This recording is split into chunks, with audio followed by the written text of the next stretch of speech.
2 साल पहले चुनावों में लोगों से किए गए वादे पूरा न होने का आरोप झेल रही नेशनल कॉन्फ्रेंस अब राजनीतिक पकड़ बचाने के लिए जम्मू कश्मीर को राज्य का दर्जा वापस दिलाने की मांग पर केंद्र को घेरने की पूरी तैयारी में जुट गई है। सांसद के मून सत्र के पहले दिन दिल्ली में प्रदर्शन करने की योजना के लिए राजनीतिक दलों के साथ साथ कश्मीर के कारोबारी, समाजी और धार्मिक संस्थानों का समर्थन भी जुटाने लगी है, क्योंकि जंतर मंतर पर होने वाले इस प्रदर्शन पर जम्मू कश्मीर की सरकार संभाली नेशनल कॉन्फ्रेंस का राजनीतिक भविष्य भी निर्भर करता है। अल्लाह साहब, नेशनल कॉन्फ्रेंस की तरफ से जो है केंद्र सरकार को घेरने की तैयारियां बड़ी ज़ोरों से चल रही है। 170 से ज़्यादा स्टेक होल्डर्स का समर्थन मिला है। इंडिया ब्लॉक को न्योता दिया जा रहा है कि वो जंतर मंतर में स्टेटहुड की जो मांग है उसमें समर्थन करे। तो बीजेपी इस पूरे मामले को कैसे देखती है? देखिए, कांग्रेस का आपको याद होगा, चलो हिलो डुलो, और वो भी जंतर मंतर पे गई थी, जिसको हम एंटी ओबेसिटी एक्सरसाइज कहते हैं, क्योंकि बहुत चर्बी चढ़ी थी उनको। तो उस चर्बी को कम करने के लिए नरेंद्र मोदी जी ने जो देश में एक नारा दिया था कि ओबेसिटी कम करना चाहिए, कांग्रेस ने उसको रेस्पॉन्ड किया और वो भी उन्होंने किया। अब नेशनल कॉन्फ्रेंस उसी नक्श कदम पे चल रही है और जंतर मंतर पे धरना दे जंतर मंतर पे धरना देने से स्टेटहुड नहीं आता। और ये जो स्टेटहुड की बात कर रहे हैं, इनकी इस जो स्टेटमेंट है, जो इनकी पॉलिसी है, उसमें तजाद है।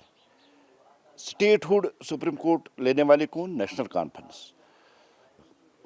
कोर्ट की डायरेक्शन आती है, उसके बाद रिव्यू पिटिशन डालने वाली कौन? National conference. क्या इनको सुप्रीम कोर्ट पे भरोसा नहीं है? या जिस तरह से सुप्रीम कोर्ट पे ये गए हैं, शायद सुप्रीम कोर्ट के डिसीजन पे इनको भरोसा नहीं है। बाकी आज़ादी है, और खासकर नरेंद्र मोदी जी के टाइम में तो डेमोक्रेसी और ज़्यादा मजबूत हुई। Right to speech, right to expression में कोई भी जा सकता है। अब किन स्टेक होल्डर्स का इनको समर्थन मिला है, वो इन्होंने अभी पब्लिक नहीं किया है। कौन है, कैसे है, किस तरह से, अगर सच में होते तो आज कम से कम इन्होंने नाम वो पब्लिक किए होते। और दूसरा, 68-60 लगे 370 और 35A को ख़त्म करने के लिए, लेकिन हम स्टेटहुड वापस देने में 68 साल नहीं लगाएंगे। एप्रोप्रिएट टाइम होगा, दे देंगे।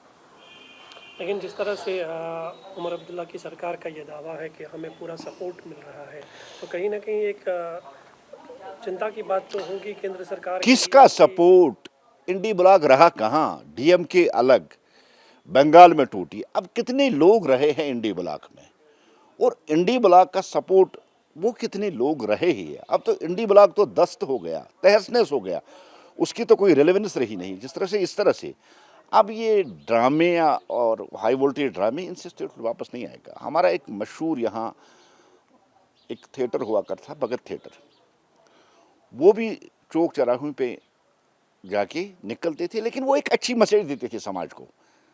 लेकिन जिस तरह से इन्होंने ड्रामे शुरू कर दिए हैं, अब जंतर मंतर पे धरना देना, अब वो करना है। अभी पीक टूरिस्ट सीजन कश्मीर में चल रहा है, श्री अमरनाथ जी की यात्रा यहाँ चल रही है। क्या मैसेज जाएगी बाहर पूरे देश में? वही तो समझेंगे ना। जम्मू कश्मीर में अब भी हालात शायद ठीक नहीं है। ये इस तरह के ये ड्रामेबाजी जो है, ये जम्मू कश्मीर की इकानमी को हिट करेंगे। जो पिलग्रिम्स यहाँ आ रहे हैं वो 100 बार सोचेंगे शायद जम्मू कश्मीर में हालात ठीक नहीं। बाकी ऐसे स्टंट करे, कितनी बार करे, कितना करना है करे, जंतर मंतर पे जाए, कहाँ कहाँ जाए, तो उससे कोई फर्क पड़ने वाला नहीं। जिस दिन उमर साहब स्टेटहुड लाएंगे, भारतीय जनता पार्टी उनका वेलकम, उनका खैर मकदम, यहाँ जो हमारी काजीगुंड टनल है वहाँ हम करेंगे। लेकिन ऐसे हरबों से, ऐसे स्टंटों से, ये पब्लिसिटी स्टंट है जो अपनी नाकामियाँ इनकी है, उन नाकामियों को छुपाने के लिए अब एक और पब्लिसिटी स्टंट है। ऐसे स्टंटों से स्टेटहुड मिलने वाला नहीं। एप्रोप्रिएट टाइम कहा गया है देश के गृह मंत्री साहब ने, देश के प्रधानमंत्री साहब, और साथ ही मैंने कहा 68 लगे 370 और 35 को ख़त्म करेंगे, लेकिन हम स्टेटहुड वापस देने में 68 साल नहीं लगाएंगे। तो क्या अभी समय नहीं है स्टेटहुड को वापस देने के? उमर साहब भी खुद जानते हैं और नेशनल कॉन्फ्रेंस भी खुद जानती है, अभी टाइम नहीं है कि स्टेटहुड वापस दिया जाए। हाँ, एप्रोप्रिएट टाइम होगा।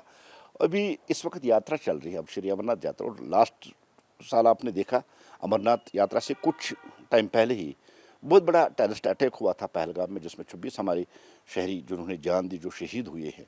और अभी वो टाइम नहीं है कि उमर साहब के इन हथकंडों से, उमर साहब की इस उछल कूद से और उमर साहब की इस ड्रामेबाजी से छुड़ाएगा? ऐसा नहीं आएगा। पर टाइम होगा, आ जाएगा अभी सोचने। सरकार पर कोई असर नहीं पड़ेगा। नहीं करे ना, हम तो कोई फर्क पड़ने वाली नहीं। जाए, धरना दे, प्रोटेस्ट करे, क्या करना चाहते हैं। वैसे है ये पिकनिक सरकार। एक बार दिल्ली जाके ये पिकनिक मनाई जंतर मंतर पे, ये तो है ही पिकनिक सरकार। इन पिकनिकों से कुछ फर्क पड़ने वाला नहीं है।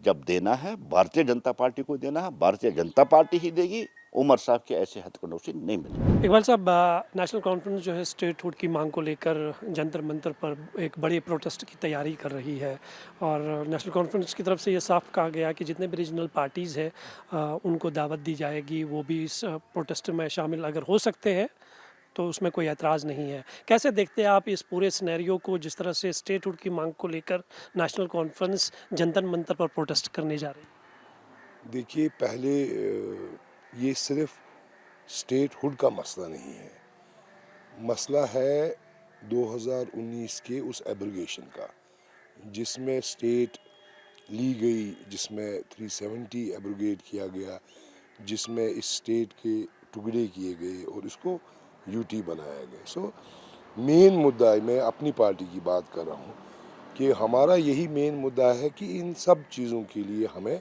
लड़ना चाहिए और सेंट्रल गवर्नमेंट से मांग करनी चाहिए कि ये सब चीज़ें जो है वैसी ही हो जाए जैसी प्री 2019 में हो।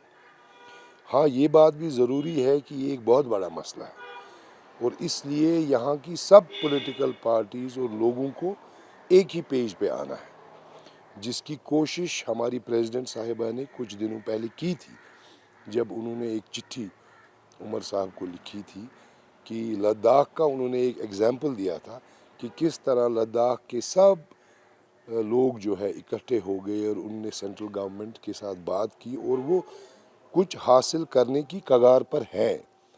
तो अगर हम भी एक ही पेज पे हो जाएं और सेंट्रल गवर्नमेंट पर प्रेशर करें, दबाव करें, रिक्वेस्ट करें, डिमांड करें, तो कुछ ना कुछ हो सकता है। तो नेशनल कॉन्फ्रेंस का जहाँ तक ताल्लुक़ है, तो इनका इन्हीं दिनों में बहुत मुख्तलिफ रवैये जो है सामने आए। आपको याद होगा फारूक साहब ने कुछ दिनों पहले ये कहा था कि हम किसी के पास किसी को इनविटेशन नहीं देंगे, जिसको आना है तो वो आए। तो अब मैंने सुना है कि अब उन्होंने ये डिसाइड किया है कि हम, तो मतलब ये है कि this is not the way to go forward. आपको जब सबको साथ लेके चलना है तो आपको अपना इर्द गिर्द वैसा ही बनाना है। आप सुबह ये नहीं कह सकते हैं कि हम किसी के यहाँ भीख मांगने नहीं जाएंगे और दूसरे दिन आप ये नहीं कह सकते हैं कि हम आपको इनवाइट कर रहे हैं। तो ये जो मैसेज कन्वे होता है, इट इज़ नॉट पैलेटेबल। जब हमको ये लड़ाई लड़नी है तो हमको हकीकत में ये लड़ाई लड़नी है, तो हमको इन लेटर एंड स्पिरिट जो है इकट्ठे होना है और सेंट्रल गवर्नमेंट पर दबाव कर डालना है। तो थोड़ा बहुत ये जो इनका ये कॉन्ट्रडिक्टरी स्टेटमेंट्स आते हैं, ये थोड़ा अनपैलेटेबल हो जाता है। और दूसरी बात ये है कि इंडिया ब्लॉक का जहाँ तक ताल्लुक़ है, तो हम भी ये मानते हैं कि वो एक ऐसा फोरम है जिसके पास तकरीबन 200 से ज़्यादा MPs हैं और वो इस मसले में कारगर साबित हो सकते हैं। मगर आज तक हमने देखा कि उन्होंने इसके बारे में पार्लियामेंट में या पार्लियामेंट के बाहर इतनी रुचि नहीं दिखाई। अगर हम इस चीज़ में कामयाब हो जाते हैं कि इंडिया ब्लॉक हमें फुली सपोर्ट करे और हमारी तमाम चीज़ों में, जिसमें एब्रोगेशन 370 को वापस करना, जिसमें हमारे स्पेशल राइट्स को वापस करना, जिसमें हमारा स्टेट, ये सब एक कंप्लीट पैकेज हमको, अगर वो हमें इस बात पे सपोर्ट करे तो मुझे लगता है काफ़ी हद तक हम सेंट्रल गवर्नमेंट को कन्वे कर सकते हैं और उनको एक मैसेज क्लियर कर दे सकते हैं कि जो उन्होंने 2019 में किया है वो गलत है, वो लोगों ने एक्सेप्ट नहीं किया है। जिसकी एक बहुत बड़ी मिसाल है 2024 का इलेक्शन वर्डिक्ट, जो इलेक्शन नेशनल कॉन्फ्रेंस ने सिर्फ इसी बात पे जीता है कि हम आर्टिकल 370 को वापस लाएंगे। तो मुझे लगता है थोड़ा नेशनल कॉन्फ्रेंस को भी, अगर सचमुच हमें जम्मू कश्मीर के लिए कुछ करना है, अपनी बॉडी लैंग्वेज को, अपनी मैसेजिंग को थोड़ा ठीक करना पड़ेगा, बाकी लोगों को भी कंफर्टेबल बनाना पड़ेगा, ताकि वो दिल से उनके साथ इन प्रोग्रामों में शामिल हो जाए और जम्मू कश्मीर के लोगों की तर्जमानी करें। लेकिन यहाँ ये बड़ा सवाल बनता है कि नेशनल कॉन्फ्रेंस की तरफ से जो प्रोटेस्ट की कॉल है जंतर मंतर पे, यहाँ पे आर्टिकल 370 का जिक्र नहीं है, यहाँ पर सिर्फ 37 स्टेटहुड को लेकर मांग की जा रही है। मैं वही अर्ज़ कर रहा हूँ कि ये एक कंप्लीट पैकेज है, तो इसको जब हम डिमांड करें तो हम इन टोटलिटी डिमांड करें, ये हमारी पार्टी का मानना है।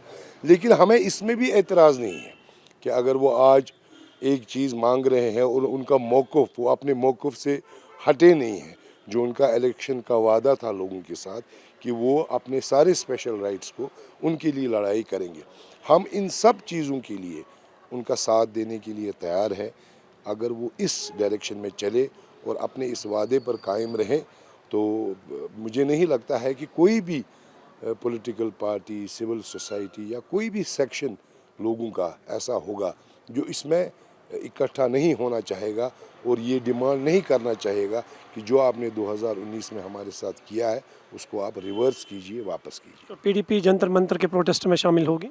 देखिए, ये तो अब मैंने आपको सिनेरियो तो बता दिया है कि किस तरह के वाक़ात इन दिनों में हुए, तो ये बहरहाल डिसीजन जो है पार्टी का डिसीजन है, तो इस पर पार्टी की जो टॉप लीडरशिप है वो सोचेंगी और मुझे लगता है उनका डिसीजन भी 2-4 दिनों तक आ जाएगा। और अगर पार्टी का ये डिसीजन हुआ कि हमें जाना है तो हमारी पार्टी भी शमूलियत करेगी। तारिक साहब, नेशनल कॉन्फ्रेंस ने जो है जंतर मंतर पर मानसून सेशन के शुरू होते ही पहले दिन स्टेटहुड की मांग को लेकर प्रोटेस्ट का ऐलान किया है, जिसमें 150 से ज़्यादा स्टेक होल्डर्स का समर्थन भी हासिल हुआ है, जिसमें चैम्बर्स, ट्रेडर्स, बहुत सारी बॉडीज़, रिलीजियस बॉडीज़ जो है उनकी एक मीटिंग भी हुई थी। तो मीटिंग में क्या कुछ डिसाइड हुआ था? देखिए, मीटिंग हुई, काफ़ी सिविल सोसाइटी के लोग थे वहाँ, ट्रेडर्स थे। मीटिंग में यही मांग थी कि स्टेटहुड जल्द से जल्द दिया जाए। उसमें कई ऑर्गेनाइजेशंस, कई ये सिविल सोसाइटी के लोग थे जिन्होंने अपना सपोर्ट भी दिया उन्होंने। मगर मैं बोलूँगा एज अ बिजनेसमैन हमारा इसमें ज़्यादा उतना रोल नहीं बनता है, क्योंकि प्रोटेस्ट तो पॉलिटिकल पार्टीज़ को करना है। तो बिजनेसमैन के लिए प्रोटेस्ट करना तो मुझे लगता है वायबल नहीं होगा। हाँ, स्टेटहुड मिलना चाहिए जब गवर्नमेंट को लगेगा, अपना टाइम होगा, क्योंकि गवर्नमेंट ने प्रॉमिस भी किया हुआ है। मुझे लगता है स्टेटहुड की ज़रूरत भी है यहाँ पर, मगर ये मसला पॉलिटिकल मसला है। होम मिनिस्ट्री कैसे करेगी इसको, होम मिनिस्ट्री कैसे देखती है, यहाँ की लोकल गवर्नमेंट कैसे देखती है। मुझे लगता है स्टेटहुड के साथ साथ ज़्यादा ध्यान देने चाहिए यहाँ की डेवलपमेंट। आप देखिए आज की डेट में सड़कें कितनी ख़राब है, वाटर स्कैरिटी कितनी, किस बार पहली बार गर्मियों में ना पावर है ना वाटर है। अगर पहले ये मसले हल हो जाएं, स्टेटहुड अपनी जगह है, मगर साथ साथ मैं लोकल एडमिनिस्ट्रेशन से ये रिक्वेस्ट करूंगा कि लोगों के मसले मसाइल हल करें, क्योंकि ये पॉलिटिकल इशू है। ये आपस में कैसे कर लेंगे जब तक सेंट्रल और स्टेट गवर्नमेंट आपस में कोई कोऑर्डिनेशन ना बने इनकी, तो उसमें हमारा ज़्यादा रोल मुझे लगता है नहीं है उसमें। सेंट्रल गवर्नमेंट की तरफ से पहले ही ये एश्योरेंस दिया गया है कि वक्त आने पर जो है स्टेटहुड को रेस्टोर किया जाएगा। तो आपको लगता है कि उमर सरकार एक दबाव में जाकर ये प्रोटेस्ट करने जा रही है? देखिए, उमर गवर्नमेंट पता नहीं कैसे कर रही है, वो मैं उस पर टिप्पणी नहीं कर सकता हूँ। प्रेशर में कर रही है, क्या कर रही है, क्या उनकी प्रॉब्लम्स भी आती हैं कहीं कहीं जगह पर, क्योंकि कहीं कहीं जगह पर उनका वो जो काम है वो बोलते हैं नहीं, हमारे दायरे में नहीं है वो काम, हम नहीं कर सकते हैं। मगर मैं एक गवर्नमेंट से ये अपील करूँगा, जितने काम आपके दायरे में उतने तो कर ले। देखिए, सड़कें हैं, पानी है, इतनी गर्मी पहली बार कश्मीर में हुई है, पावर इधर जाता नहीं था, मगर अब पावर अनशेड्यूल्ड कट्स है। मुझे लगता है गवर्नमेंट की प्रायोरिटी है पहले इन चीज़ों पर ध्यान देने की। यानी कि नेशनल कॉन्फ्रेंस की तरफ से जो कॉल दी गई है, कुछ लोग तो उसका समर्थन कर रहे हैं, बहुत सारी पार्टीज़ ये मानती है कि ये दबाव में आकर ये प्रोटेस्ट हो रहा है, और आप ट्रेडर्स की तरफ से, एक बिजनेसमैन की तरफ से ये कहा जा रहा है कि पहले इन चीज़ों को छोड़कर डेवलपमेंट की तरफ ध्यान देना जरूरी। देखिए, बिजनेसमैन हमेशा देखता है कि बिज़नेस कैसे चले, लोग, नॉट ओनली बिजनेस, हमारे लोग कैसे सेफ रहे, हमारे लोगों की कैसे जो छोटी छोटी कामें हैं जो रुकी पड़ी हुई है, दफ्तरों में रुकी पड़ी है, सेक्रेटरीज में रुकी पड़ी है, वो हो जाए। हमारा ज़्यादा उसी पर रहेगा, हमारा ज़्यादा ये रहेगा फोकस कि कि बिज़नेस हमारा कैसे चले। ये बाकी ये तो सारे मैं फिर से दोहराऊंगा। ये सारी चीज़ें आपने मीटिंग में डिस्कस हुई कि जी मीटिंग में हुई। इनफैक्ट मैं उमर साहब से भी मिला। मैंने उमर साहब को पर्सनली रिक्वेस्ट किया, ये जो छोटी छोटी चीज़ें हैं, इस साल देखिए जुलाई भी निकल गया, अभी मैकडमाइजेशन कहीं नहीं हुई। अब आप देखिए श्रीनगर में जो आप लाल चौक से स्किम्स तक सड़क ले लीजिए, द मोस्ट इम्पॉर्टेंट सड़क पेशेंट्स के लिहाज से, आप देखिए उसका कितना बुरा हाल है। हम ये नहीं कहते हैं, मगर स्टेटहुड के साथ साथ अगर अपने सारे काम आप कर लें तो मुझे लगता है वो that is better option for businessman.